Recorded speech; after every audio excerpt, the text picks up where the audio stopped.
Les conséquences de ce simple jus d'orange renversé sur un clavier d'ordinateur furent, pour la famille Caradine, rien moins qu'apocalyptiques. Sitôt l'alerte donnée aux autorités sanitaires, une armada d'extraterrestres en combinaison intégrale blanche, un masque à gaz à double groin sur le visage investit la demeure familiale. Dans le même temps, l'armée cernait non seulement la maison, mais tout le quartier. Alexandre et ses parents furent complètement dévêtus, puis empaquetés dans une combinaison hermétique et prestement embarqués dans un fourgon. Monsieur Caradine eut beau prévenir leurs ravisseurs que si leur protection intégrait des composants polymériques de synthèse, elle serait aussi efficace contre le plastivorax qu'une feuille de papier pour stopper un rayonnement nucléaire. Rien n'y fit.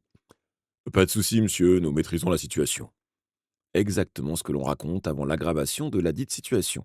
De fait, moins d'une heure plus tard, les Caradines apprirent que ce même officier de la sécurité nationale avait eu droit au sas de décontamination et commencerait sa quarantaine avec la vingtaine de ses subordonnés qui avaient attaqué sans souci l'incendie bactérien. La mise à l'isolement total dura moins de 3 jours, et elle fut à elle seule un véritable cauchemar. Surtout les 3 douches quotidiennes antibactériennes, suivies d'autant de contrôles. Alexandre se promit qu'à la fin de cette histoire, quand enfin on les libérerait, ils ne se laveraient plus pendant 3 mois. Pourtant, c'est au moment de la délivrance que le pire survint. Cela se passa dans le bureau d'un général 3 étoiles, uniforme et coupe de cheveux impeccable.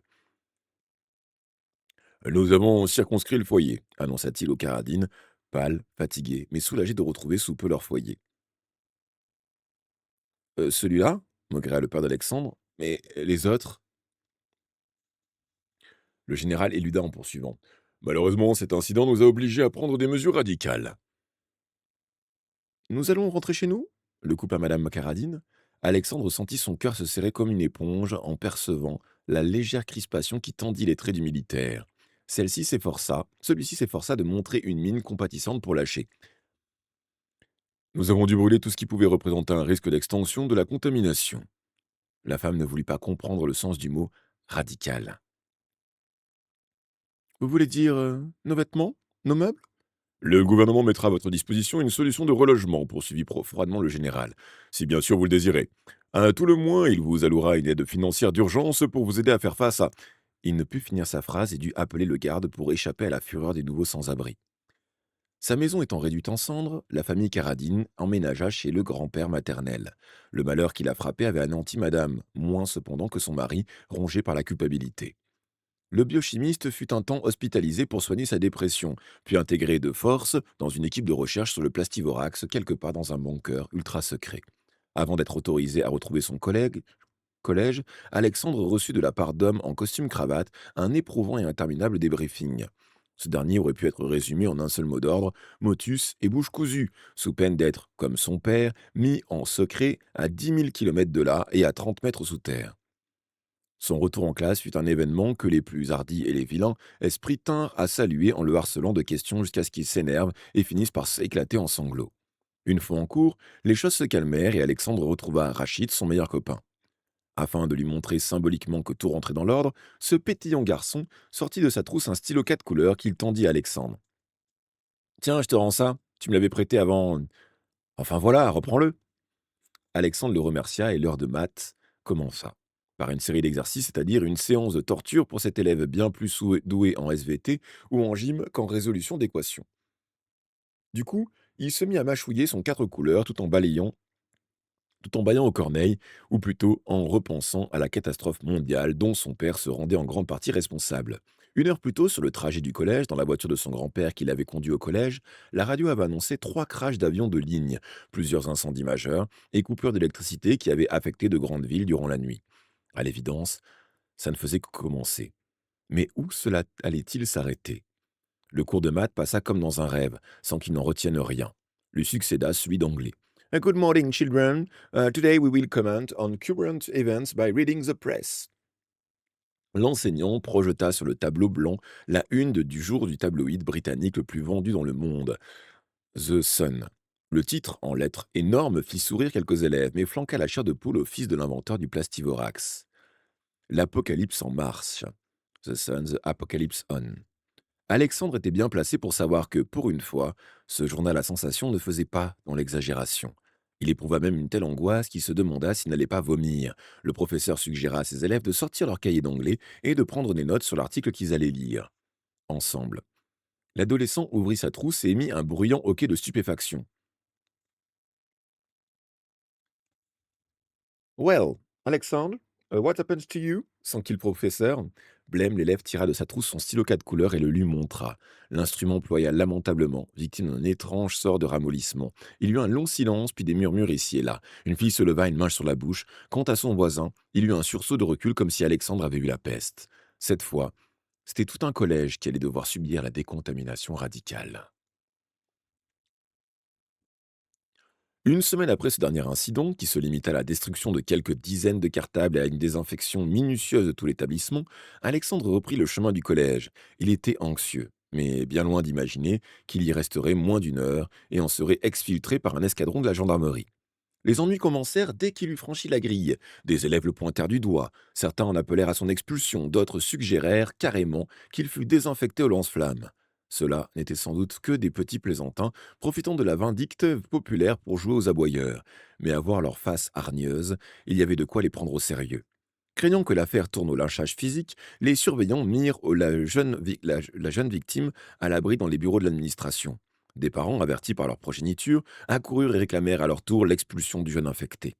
Une petite foule finit même par pénétrer dans le bureau du principal qui, courageusement, semblait prêt à faire rempart de son corps, jusqu'à ce qu'il reçoive en direct au foie. C'est ainsi, comme le titra la presse locale accourue aux nouvelles suite à un appel d'un kidam sans doute bien intentionné, que le public put se faire une idée de ce qui attendait le monde, si le mal continuait de se répandre. Et l'on vit même sur Internet tourner les premières vidéos smartphones postées par les témoins. Eux aussi devaient être bien intentionnés, puisqu'ils choisirent de ne montrer que le jeune pestiféré embarqué manu militari par la police. En larmes, traumatisé, Alexandre fut ramené chez lui en fourgon cellulaire et instamment prié de rester à l'ombre jusqu'à ce que les esprits se calment. Dans les jours qui suivirent, l'adolescent ne mit donc pas une seule minute le nez dehors. Cela lui laissa beaucoup de temps pour suivre l'aggravation de la contamination, classifiée par l'Organisation mondiale de la santé au niveau 6 de l'échelle d'alerte, celle de la pandémie mondiale. Certains experts tentèrent de rassurer la population en jurant que tout est sous contrôle et le traitement tout prêt d'être mis au point. D'autres, appartenant à diverses ONG, préféraient annoncer le coût estimé de la catastrophe. 570 milliards de dollars pour les plus pessimistes. Bizarrement, ce genre d'annonce avait plutôt rassuré Alexandre parce que, si ce n'est qu'une question d'argent, ça ne peut que s'arranger. Et puis oui, finalement, il décida qu'il fallait garder le moral et avoir confiance dans le génie humain à surmonter les pires épreuves. Dans un article d'une revue scientifique, l'adolescent avait lu que l'être humain est un aussi merveilleux jardinier de la nature que le plus destructeur des parasites. Avec un petit truc à la fin, il réussit toujours à trouver la solution pour survivre et prospérer. Deux visiteurs seulement vinrent lui soutenir le moral. Rachid, qui lui promit de rester son ami, fidèle jusqu'à la mort, et Caroline, une discrète petite brune de la classe dont il n'avait jamais remarqué l'intérêt qu'elle lui portait. Un mercredi, en fin d'après-midi, ils se retrouvèrent tous les trois dans la chambre d'Alex afin de faire le point sur les cours et les devoirs. Le garçon, la gorge serrée, leur avoua que, sans eux, il n'aurait pas tenu le coup jusque-là et se serait déjà sûrement suicidé. Il y avait là un peu de son côté cabotin qui aime bien dramatiser pour être mieux consolé. Ce à quoi Rachid lui répondit, sans vraiment mesurer la portée de son propos: Attends, ce serait trop bête, tu raterais la fin du monde. La réplique jeta un froid. Tu crois vraiment que c'est la fin du monde demanda Caroline. C'est alors qu'une exclamation provenant du salon au rez-de-chaussée les fit tressaillir. Mon Dieu, non! Oh non, pas ça! C'était la mère d'Alexandre. Les collégiens se regardèrent et comprirent qu'une nouvelle catastrophe venait de se produire. Allons voir ce qui se passe, proposa Alexandre d'une voix blanche. Depuis le début de toute cette histoire, la télévision était presque toujours allumée dans le salon du grand-père d'Alexandre. La chaîne sur laquelle elle était branchée et que Madame Caradine regardait distraitement tout en aidant son père à plier les draps, avait interrompu son programme pour donner une information de première importance. Avec une figure décomposée par l'angoisse, une journaliste commentait les événements en direct. Derrière elle, une retransmission de médiocre qualité montrait une vue lointaine d'un site industriel ressemblant fort à une centrale nucléaire. Un panache de fumée grise s'élevait des bâtiments principaux, tandis que l'une des tours de refroidissement était à demi effondrée. La présentatrice porta la main à son oreille droite, puis acquiesça de la tête. Oui, on me confirme à l'instant que le cœur de la centrale de Nogent-sur-Seine, qui, rappelons-le, n'est qu'à une centaine de kilomètres de Paris, va inévitablement entrer en fusion. Tous les circuits de refroidissement sont hors service et ne pourront pas être remis en fonction, puisque le Plastivorax a déjà détruit la quasi-totalité du câblage électrique de la centrale. 100 kilomètres, commenta Alexandre. Mais comme si, c'est comme si c'était à côté. Attends, c'est pas une bombe atomique qui vient de péter, tenta d'objecter Rachid. Une discussion animée s'engagea entre les adolescents, jusqu'à ce que Madame Caradine leur demande de se taire, car la journaliste était en train de faire une annonce. Donc, d'après les experts et ce que sous-entend l'autorité de sûreté nucléaire, la zone concernée par l'évacuation sera de 80 kilomètres. Cela va donc toucher une partie de l'île de France. Mon Dieu, s'épouvanta Madame Caradine. Mais ça veut dire que... Suffoquée d'émotion, elle ne put finir sa phrase. La maison était à moins de 50 kilomètres de la centrale. Il faut partir, vite s'écria Madame Caradine. Voyons, maman, du calme, ce n'est pas encore la guerre, tenta de tempérer son fils. Elle l'attrapa par les épaules pour lui asséner. Mais c'est pire, mon pauvre chéri. Dans moins d'une heure, toutes les routes seront saturées, les gens marcheront dessus pour fuir plus vite. Et sans attendre une éventuelle réplique, elle distribua les ordres d'évacuation. Alexandre accompagna ses amis à la porte. Il était blême et avait la gorge nouée. Je suis désolé. On s'appelle et on se retrouve dès que possible. Rachid lui serra la main. Oh, je saurais bien rester avec toi, tu sais, mais il haussa une épaule d'un air désolé. Il faut bien que j'aide ma mère et ma petite sœur, tu comprends? Il tourna les talons et déguerpit en courant. Avant de partir à son tour, Caroline embrassa Alexandre qui la regarda s'éloigner. Il avait l'estomac compressé par l'angoisse et pourtant, bizarrement, le cœur pincé d'une petite pointe de bonheur. Alexandre, mais qu'est-ce que tu fiches s'écria sa mère du fond de la maison. Va chercher ta valise. Une fois la voiture chargée du strict nécessaire, la famille embarqua bien décidée à gagner l'Auvergne, où elle savait trouver asile chez oncle Bastien. À l'approche de la nationale, les fuyards comprirent qu'il était déjà trop tard. Des centaines de gens, souvent lourdement chargés, qui semblaient parfois groupés par immeubles entiers, marchaient rapidement entre les voies bloquées. Alexandre n'en dit mot, mais cela lui évoquait l'exode que connut la France en 1940. Le fléau qui avait alors mis la population sur les routes était qualifié de peste brune. Celui qui frappait la France, en ce début du troisième millénaire, n'avait sûrement rien à lui envier. Et le grand-père, penché sur son volant, dit aller de son pronostic qui tue. Quand toutes les centrales auront explosé, il ne restera plus que la Bretagne et l'Auvergne d'à peu près habitables, et encore. Oh, je t'en prie, papa, n'en rajoute pas, l'interrompit sa fille. Fais demi-tour et on va trouver une autre solution. C'est bien ce que je me disais, approuva le vieil homme en effectuant une manœuvre acrobatique sur la chaussée. Sur le chemin du retour, l'idée leur vint de tenter d'utiliser les transports en commun. Le RER pour commencer, puis en gare de Lyon, le train vers le sud. Avec un peu de chance, les autorités avaient eu l'intelligence d'augmenter un maximum le trafic. À l'approche de la station de RER, ils éprouvèrent une vive déconvenue. Comme ils le craignaient, elle était bondée. Toutefois, en rejoignant les quais, ils constatèrent qu'elle ne l'était guère plus qu'un jour ordinaire à l'heure de pointe. Alexandre tenta une explication. Ah, les gens ont dû se dire qu'il y aurait trop de monde et qu'ils fuiraient plus vite à pied. Tu as sûrement raison, approuva son grand-père en le serrant contre lui. Avançons, à la prochaine rame, ce sera bon pour nous. Malgré les sacs à dos, besaces et valises dont ils étaient chargés, ils parvinrent tous les toits embarqués sans être séparés. Ils en rirent de soulagement, et la mère d'Alexandre s'autorisa un commentaire plus léger. Ouf, quelle histoire. On s'en souviendra, n'est-ce pas? Le grand-père d'ajouter. Oh, ça me fera quelque chose à raconter à mes petits-enfants. Il lorgna Alexandre de son doux regard espiègle. Je veux dire, à mes arrière-petits-enfants. Autour d'eux, les gens se détendirent quand la rame redémarra.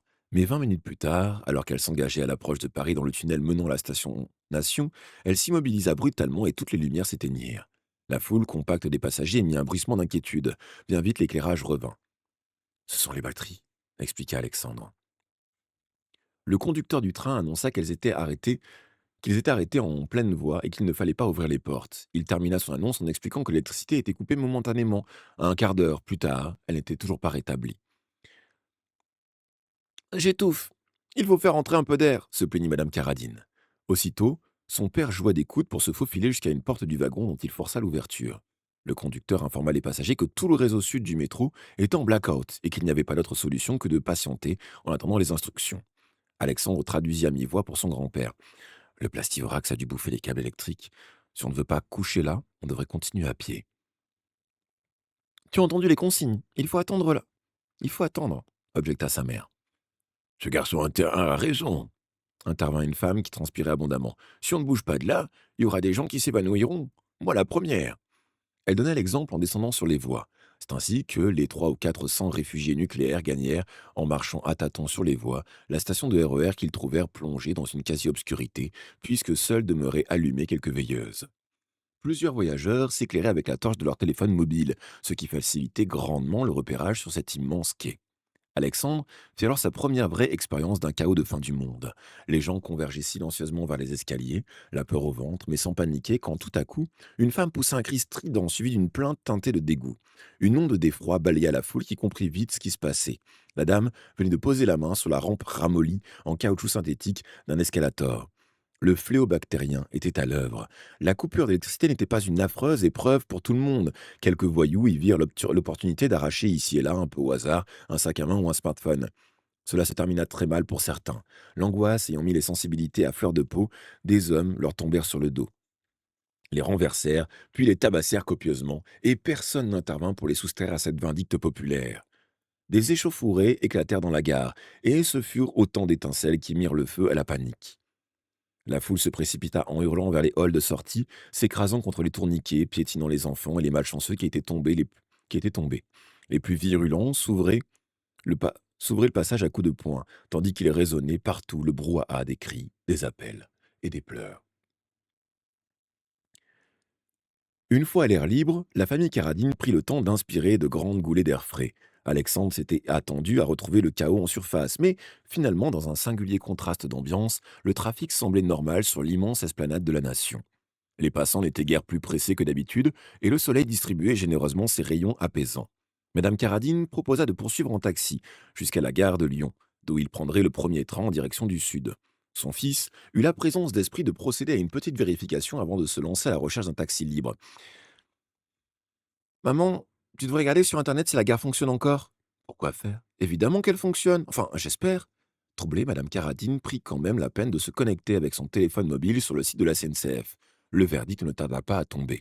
Oh non, c'est pas vrai, maugréa-t-elle. Puis d'expliquer. Le trafic vers le sud est totalement interrompu. À cause de la centrale de Nogent? À cause de la centrale de Nogent? Demanda Papy. Ce n'est pas précisé. Je vais voir sur un autre site. Les informations qu'elle obtint accentuèrent son découragement. La circulation des trains était perturbée, non pas tant en raison de problèmes électriques ou d'une potentielle contamination nucléaire, mais à cause des humains. La gare de Lyon ayant été prise d'assaut par une foule paniquée, des émeutes s'étaient produites qui avaient nécessité son évacuation, puis sa fermeture. Elle n'était certainement pas près de retrouver un fonctionnement normal. Qu'est-ce qu'on va faire alors? S'inquiéta Alexandre. Je ne vois qu'une solution, proposa le grand-père. Trouver un hôtel dans un quartier calme, pas trop loin de la gare de Lyon, et attendre que les choses se tassent. 2 heures plus tard, ils aménageaient dans un petit 2 étoiles, proche de la place d'Italie, que connaissait le père de Madame Caradine. Le premier réflexe d'Alexandre, tandis que sa mère tentait d'obtenir du ministère de l'Intérieur une conversation téléphonique avec son mari, fut d'allumer la télévision de la chambre. Et il crut alors être tombé sur un film catastrophe. L'écran affichait une carte du monde picotée de points lumineux rouges, clignotants qui désignaient des lieux où la bactérie Plastivorax avait causé les désastres. L'hémisphère nord était logiquement le plus touché, puisqu'il regroupait les pays les plus industrialisés. Un commentaire en voix off expliquait avec gravité qu'il ne passait désormais plus qu'une seule minute sans qu'on annonce un nouvel incident, voire une catastrophe. Le Plastivorax avait trouvé un moyen de diffusion particulièrement efficace, les égouts. Le glouton s'y était répandu à une vitesse hallucinante et remontait en surface sur forme de spore, en se laissant doucement porter par des courants d'air. Les autorités s'avouent incapables d'endiguer les contaminations, pas plus qu'on ne saurait empêcher les pollens de circuler au printemps, a expliqué le présentateur de l'émission spéciale. Cela signifie, avertissent les scientifiques, que dans chaque foyer, chaque usine, chaque véhicule qui n'aurait pas encore été touché, en somme, potentiellement partout sur la Terre sommeille le monstre. C'est la raison pour laquelle les compagnies aériennes du monde entier ont dû suspendre leur vol jusqu'à nouvel ordre. Il n'est donc plus possible, même aux militaires, de se déplacer par air nulle part sur notre planète en danger, ce qui confirme le pire des pires scénarios. Les trains eux-mêmes commencent à être touchés. Et train d'émotion, le journaliste dut reprendre son souffle. Comme pour l'encourager, Alexandre limita en inspirant profondément. Quant aux véhicules à moteur, ici nous roulent encore pour la plupart, ne nous faisons pas d'illusions, ce n'est sûrement plus pour très longtemps. Je me tourne maintenant vers notre consultant, le professeur Lambert, l'un des plus grands spécialistes mondiaux de microbiologie. Professeur, rassurez-nous, ce cauchemar va-t-il bientôt se terminer? Le scientifique, les traits tirés de fatigue, resta muet plusieurs secondes, ce qui suffisait à exprimer tout le désarroi de sa communauté. Le présentateur crut qu'il devait reformuler sa demande. Professeur, peut-être pouvez-vous. J'ai bien compris votre question, mais je ne trouve pas les mots appropriés pour vous répondre. Une fin à ce cauchemar répéta la spécialiste d'une voix lasse. Mais oui, bien sûr qu'il y en aura une, quand le placivorax n'aura plus rien à manger. Pardonnez-moi, professeur, seriez-vous en train de nous dire que vous, enfin, qu'aucun savant au monde n'est en mesure de nous promettre qu'on pourra stopper cette pandémie? Le chercheur dodelinait de la tête. Tant qu'il y a de la vie, il y a de l'espoir. Si cela peut rassurer nos concitoyens, ce n'est pas de la survie de l'humanité qui est en jeu, c'est son mode de vie actuel. Je suis convaincu que lorsque la crise sera passée, nous repartirons de plus belle et même mieux, je l'espère, parce que nous aurons remplacé les matériaux à base de pétrole par autre chose. C'est à cela que nous travaillons, en tout cas pour ma part, car pour ce qui est de se débarrasser de ce monstre de Frankenstein, de ses yeux clairs, il regarda alors fixement la caméra. Alexandre, assis au bout du lit, eut un haut le corps, car il lui sembla que le professeur s'adressait directement à lui, une interpellation silencieuse, tranchante, comme une sentence de mort. Merci, monsieur Carradine. Sa mère, tendue à l'extrême, lui arracha la télécommande des mains. Ça suffit, Alexandre, éteins-moi ça. Elle jeta le boîtier dans la corbeille à papier, puis s'exclama dans son téléphone mobile. Mais enfin, général, je peux quand même au minimum donner à mon mari de nouvelles rassurantes, de la femme de sa famille, quoi. Mais non, voyons, si c'est vous qui lui dites que nous allons bien, il ne vous croira pas. Oui, je pense. Elle émit un soupir de lassitude en se prenant le front de sa main libre. Entendu, général, je ne quitte pas, merci. Quand enfin elle entendit la voix de son mari, elle fondit en larmes. Alexandre dut se mordre la joue pour ne pas en faire autant. Il parvint à se maîtriser en se répétant qu'il allait devoir dire un mot à son père. Un mot qui le rassurerait sur le moral de la troupe. Un mot qui prouverait qu'il tiendrait le coup quoi qu'il arrive, et que son père pouvait compter sur lui pour veiller sur sa mère et son grand-père, et que même s'il serait fier de lui, et que même il serait fier de lui quand il se retrouverait. Sa pensée fut subitement parasitée par une autre cinglante, comme une gifle. Et les centrales nucléaires, quand elles auront toutes explosé, que restera-t-il du monde vivant? Alexandre, le garçon tressaillit. Papa veut te parler. D'une main tremblante, il s'empara du téléphone mobile que sa mère lui tendait. Papa, ça va? Oui, mon fils, je suis en sécurité et vous aussi, m'a dit maman. Soudain, saisi d'une irrépressible bouffée d'émotion, l'adolescent demanda d'une voix étranglée. Papa, c'est la fin du monde? Est-ce qu'on va tous mourir? Mais non, bien sûr que non, écoute-moi bien, Alexandre. J'ai confiance en toi, parce que tu es un garçon intelligent et bien plus mûr que ceux de ton âge. C'est aujourd'hui qu'il faut le prouver. D'abord, les gens les plus en danger sont ceux qui cèdent à la panique. La panique pour la population, c'est l'ennemi principal, pas le plastivorax, d'accord? Avec maman et ton grand-père, vous éviterez tous les lieux où peut se rassembler une foule, et dès que possible, vous allez quitter Paris. Ensuite, plus vous vous en éloignerez, moins vous serez exposé au danger. Et quand vous serez arrivé chez l'oncle Bastien, là vous ne risquerez plus rien. Quant à la fin du monde, ce que je peux te jurer, mon fils, c'est qu'il n'est pas pour demain, ni même pour après-demain. Ce qui est sûr, en revanche, c'est que nous mettrons un certain temps avant de retrouver notre vie d'avant. En attendant, les parties de Zombie Warriors sur ton ordinateur, je crois que c'est terminé. Il va te falloir trouver d'autres idées pour t'amuser. Pour ça, aussi, je te fais confiance. Rasséréné, Alexandre retrouva le sourire. Ah ça, oui, des idées, j'en trouverai. Super. Peut-être même que j'en ferai fortune avec, en les vendant sur internet. De nouveau, son cœur se serra et la peur se répandit dans tout son corps, car la perspective de vivre sans internet, c'était juste impensable. Pire même que la fin du monde, pensa le jeune geek, avant de dire au revoir à son père d'une voix funèbre.